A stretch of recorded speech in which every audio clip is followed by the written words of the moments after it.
All right. So today I was thinking about which books of the Bible I would start with if I were reading for the first time.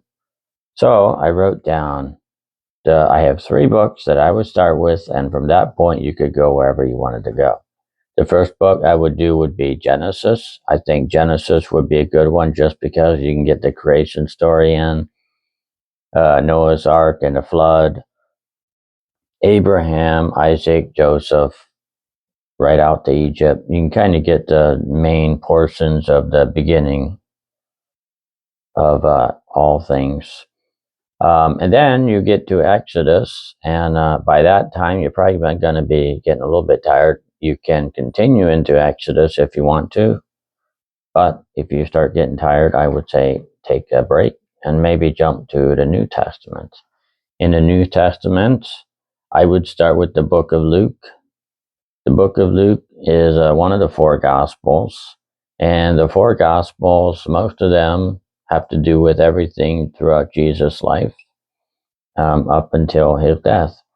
And then after Luke, I think Luke is a very organized book. That's why I would go with Luke. And the same writer, Luke, I think, also wrote the book of Acts. So after Luke, I would go and read the book of Acts, and that tells of all the things that happened after Jesus' death.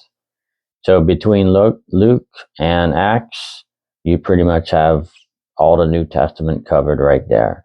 And then after that, you can go back to the Old Testament. You can try some of, maybe try the book of Isaiah or one of the smaller prophets, or you can go back to Exodus and keep going there. And then in the New Testament, you can do another gospel at some point in time, or you can go through some of the letters later on. So the first 3 books I would read, my suggestion would be Genesis, and then maybe Luke and Acts. And then after that, it would be depending how you feel.